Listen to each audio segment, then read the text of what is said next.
इस वक्त एक बड़ी खबर फिरोजाबाद से मिल रही है। खबर यह है कि एक एनकाउंटर के दौरान बाल बाल बचे हैं एएसपी अनुज चौधरी।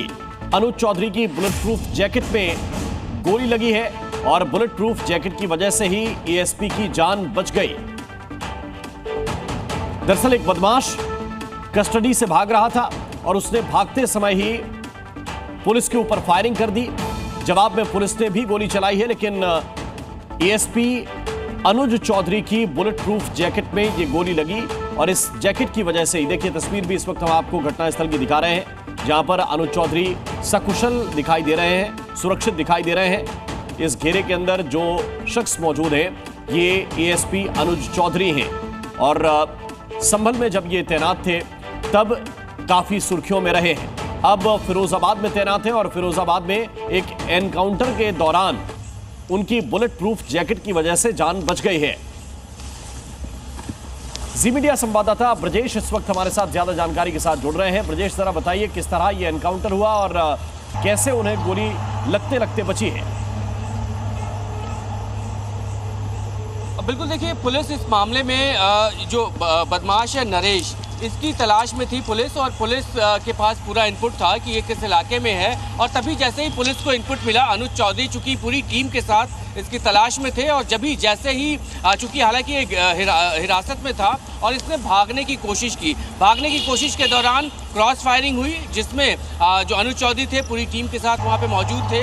उनके बुलेट प्रूफ जैकेट, क्योंकि पुलिस को पहले से अंदेशा था कि इस तरह की घटनाएं हो सकती हैं और ऐसे में पुलिस जब भी इस तरह के बदमाशों के कोले जाने के लिए आगे बढ़ती है या गिरफ्तारी के लिए जाती है तो पुलिस पूरे इंतजाम के साथ जाती है। इस बीच खबर ये भी आ रही है कि क्रॉस फायरिंग हुई, जो बदमाश है उसको भी गोली लगी है, अस्पताल उसको ले जाया गया है। ये शुरुआती अभी जानकारी है, लेकिन सबसे अच्छी खबर ये है कि जब फायरिंग हुई तो अनुज चौधरी चूंकि पूरी टीम के साथ मौजूद थे, उनके बुलेट प्रूफ जैकेट में गोली लगी है। वो बाल बाल बचे हैं, सुरक्षित हैं, लेकिन आगे जो कॉम्बिंग ऑपरेशन है वो पूरे इलाके में भी चलाया जा रहा है। पुलिस को ऐसा शक है कि और भी बदमाश उस इलाके में हो सकते हैं, लिहाजा कोशिश की जा रही है कि कॉम्बिंग ऑपरेशन करके जो बाकी और अगर कोई बदमाश इलाके में है तो उसे भी पकड़ा जा सके।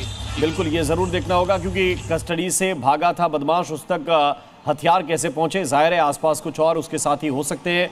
लेकिन कुछ और पुलिसकर्मियों के बारे में कोई सूचना है क्या? कोई घायल तो नहीं हुआ?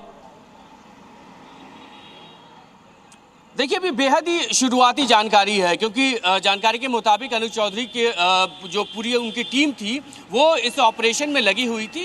जो बदमाश था नरेश, उसको लेकर पुलिस जा रही थी और उसी दौरान ये पूरी घटना हुई। अब से थोड़ा सा इंतजार करना होगा, इंतजार के बाद थोड़ी सी तस्वीरें और साफ हो पाएंगी, क्योंकि इस पूरे मामले में जल्दबाजी में कुछ भी कहना थोड़ा सा गलत भी होता है। हालांकि पुलिस की तरफ से जानकारी यही है कि अनुज चौधरी जो पूरी टीम को लीड कर रहे थे, उनके बुलेट प्रूफ जैकेट में गोली लगी, वो बाल बाल बचे।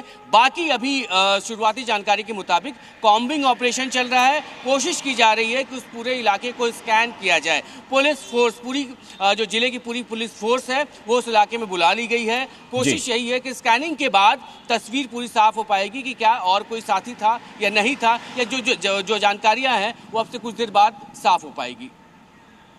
और ब्रजेश, ये भी जानकारी इस वक्त मिल रही है कि जो बदमाश भागने की कोशिश कर रहा था, जिसने अनुज चौधरी के ऊपर फायर किया, उनकी बुलेट प्रूफ जैकेट में गोली लगी, उसके संबंध में क्या डिटेल मिल रहे हैं ये भी आपसे जानेंगे। लेकिन हमेशा पुलिस के ऊपर एक प्रश्न चिन्ह लगता है जब भी एनकाउंटर की बात आती है। सवाल उठाने की कोशिश विपक्षी दल भी करते हैं, लेकिन खतरा कितना होता है ये तस्वीर इसको बता रही है।